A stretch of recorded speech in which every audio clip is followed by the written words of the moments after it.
How deep does this thing go? I'd actually never done anything like that before, where you go on a set and you know that they're going to put that in CGI.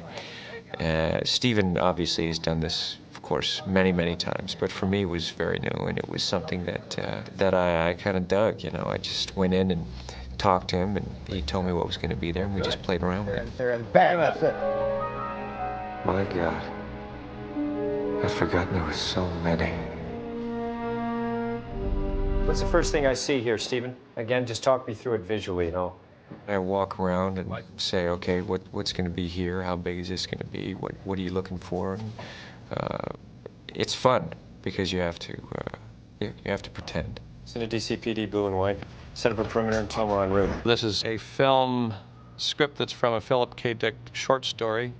He was a science fiction writer in the 50s and had really kind of amazing ideas for, especially in a short story form.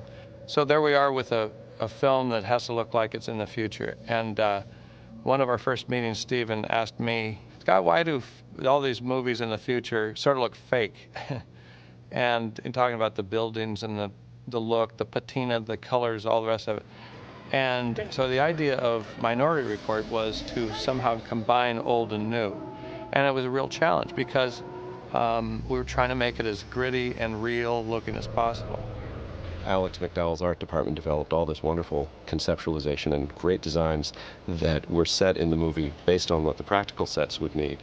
We then had to come up with a way to extend that vision into the realm that we were going to be responsible for, namely adding scope to the cities and providing a way to represent some of the more fantastic technological ideas in the film.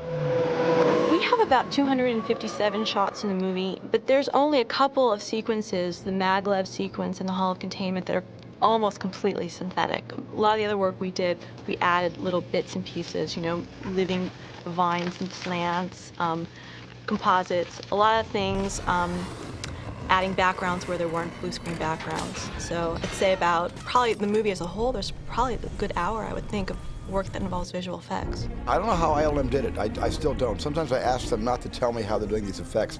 I just say, gee, if you can get me something like this, don't tell me how. If it looks something like this, it'll be really neat. And Scott Farrar goes off and does something amazing. And in this film, I think the effects work is genius, and the digital world is great. On the movie set, dailies are just you watch the rushes from the previous day. Dailies for us are a working session where every morning we look at any film that has filmed out.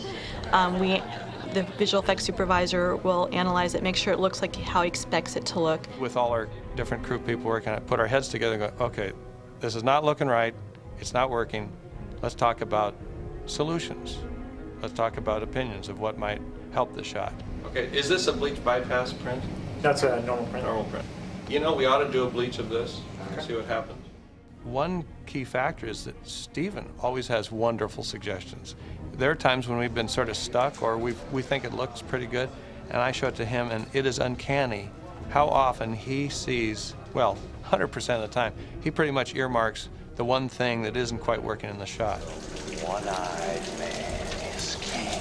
So then the dailies process reveals all those things, and hopefully, with all the different people looking and thinking and viewing in the room, we come up with the best look.